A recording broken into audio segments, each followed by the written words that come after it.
Happy Sabbath to everyone. Um, okay, today I'm going to speak about water.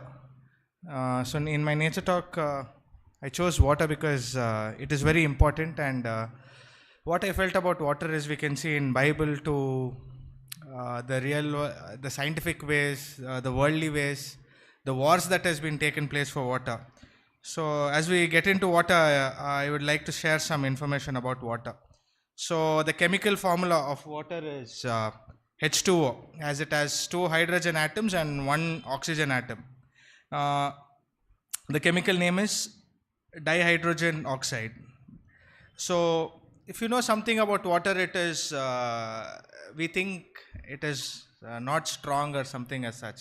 It is, but it is actually so strong that it can cut the hardest material in the world, that is the diamond. That is so in in the lab they tried in a machine in a high it's called Omax 2626. It is a high precision water jet machine found in research lab. So they found out that via that high precision even the water can cut diamond. So if you look at the world, 97% of the world's water is salty, undrinkable. Only 2% of water which is and 2% of the water which is potable, that too it has been locked in ice caps and glacier. So only if you see only 1% of water is there for humanity's needs. While I mean 1%, it comes under agriculture, residential, manufacturing, all our personal needs. Only 1% is there.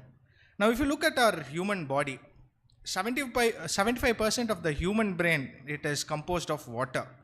Not only the human body, but even if you look at the plants, all the living organisms, if you take a tree, it is 75% is made up of water. And if you look at the earth, how important it is. Water regulates the earth's temperature. That to say whatever, to increase, to decrease, water is so important. It even regulates the temperature in a human body. That is how it regulates the temperature in a human body. It carries nutrients like oxygen to cells.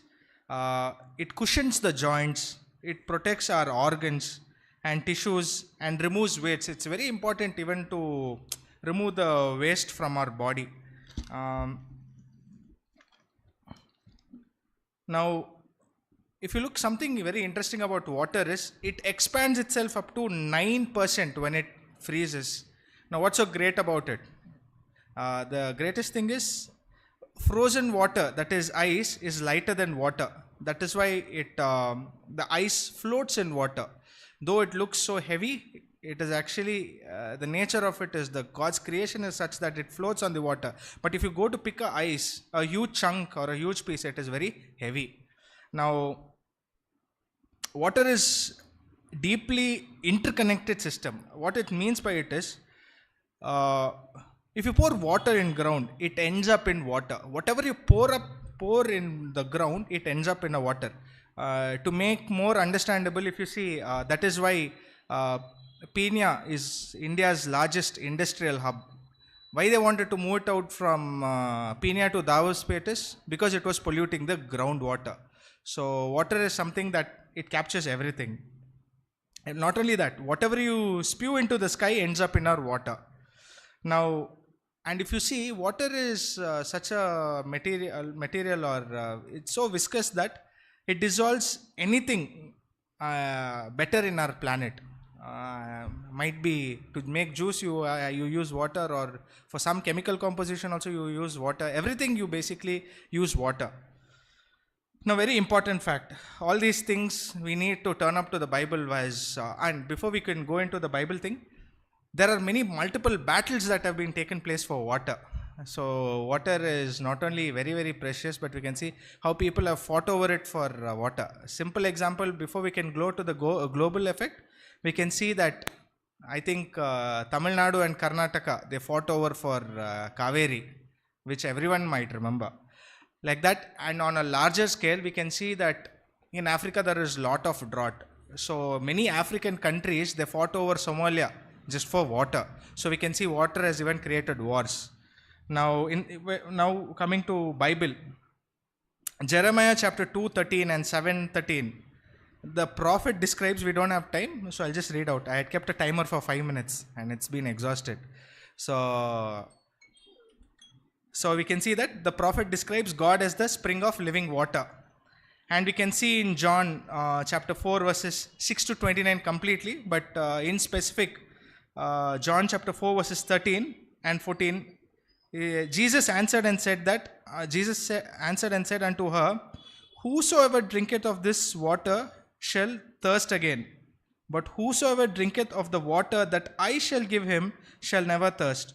But the water that I shall give him shall be in him a well of water springing up into the eternal life. So we can see that Jesus is the living water. As we saw the worldly ways, how people have fought for water, how important water is. Like I think we must drink 5 to 7 liters of water a day. Water is very, very important. But most of all, we can see that Jesus is the living water. We must rely on him, depend on him, not only for one particular purpose, but for everything. While we saw how water is used from BC to AD to from the start of the earth, we can see that in the Garden of Eden was the spring of life, living water.